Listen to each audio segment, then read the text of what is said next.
Welcome to கல்யாண விருந்து. இன்றைக்கி எதை பற்றி பார்க்க போகிறோம்னா, சொந்த வீடு வாங்க பரிகாரம். சில பேர் பார்த்திங்கன்னா சொந்த வீடு இருக்கும், நம்ம கை காசு போட்டு தான் வாங்கணுன்ற ஒரு எண்ணத்தில் இருப்பாங்க.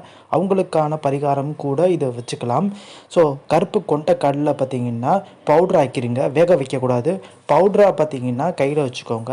ஸோ உங்கள் வீட்டுக்கு அருகில் இருக்க கருப்பண்ணசாமி கோவில் பார்த்திங்கன்னா அந்த பவுடரை எடுத்துகிட்டு போய் 3 தடவை சுற்றி வந்து எறும்புகளுக்கு பார்த்திங்கன்னா கட்டெரும்புகளுக்கு உணவு கொடுங்க. கண்டிப்பாக நீங்கள் பார்த்திங்கன்னா வீடு வாங்குவீங்க.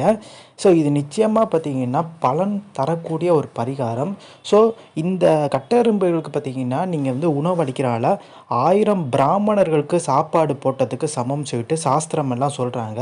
நீங்கள் கேட்பீங்க, என்கிட்ட 1 பைசா கூட இல்லையா அப்படின்னு கேட்பீங்க. ஸோ அவங்களுக்கு தான் இந்த பரிகாரமே.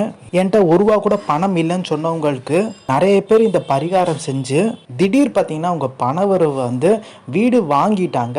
ஸோ இது வந்து சக்தி வாய்ந்த பரிகாரம்னால நீங்கள் இதை செஞ்சிங்கன்னா கண்டிப்பாக வீடு வாங்குவீங்க. ஸோ இந்த இன்ஃபர்மேஷன் பிடிச்சா like, share, subscribe. Thanks for வாட்சிங் திஸ் வீடியோ.